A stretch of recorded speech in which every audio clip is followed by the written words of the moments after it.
চায়ের রাজধানী হিসেবে পরিচিত মৌলভীবাজার জেলার শ্রীমঙ্গল উপজেলা বাংলাদেশের জনপ্রিয় ভ্রমণ স্থানগুলোর একটি।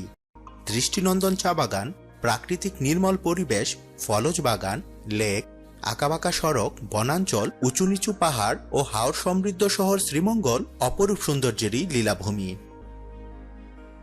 শ্রীমঙ্গল ট্যুর প্ল্যান কিভাবে সাজাবেন তা মূলত নির্ভর করবে আপনি কতদিন থাকবেন এবং কি কি জায়গা ঘুরে দেখতে চান।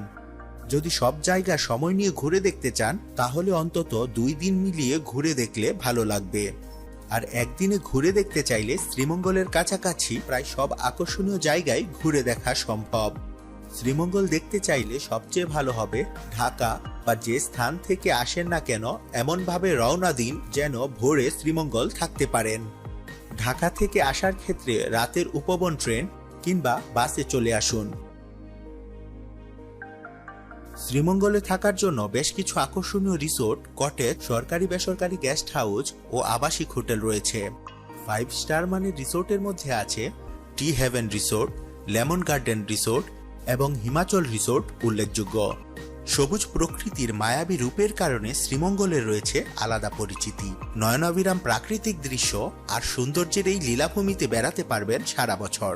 চা বাগানেই সাধারণ ভ্রমণার্থীদের কাছে সবচেয়ে বড় আকর্ষণ। দেশের 163টি চা বাগানের মধ্যে শ্রীমঙ্গল উপজেলায় আছে প্রায় 40টি চা বাগান। ঢাকা ও তার আশপাশ থেকে খুব সহজেই একদিনে শ্রীমঙ্গল ঘুরে আবার ঢাকায় ফিরে আসা যায়। তাই ডে ট্যুরের জন্য শ্রীমঙ্গল অনেকের কাছে পছন্দের জায়গা।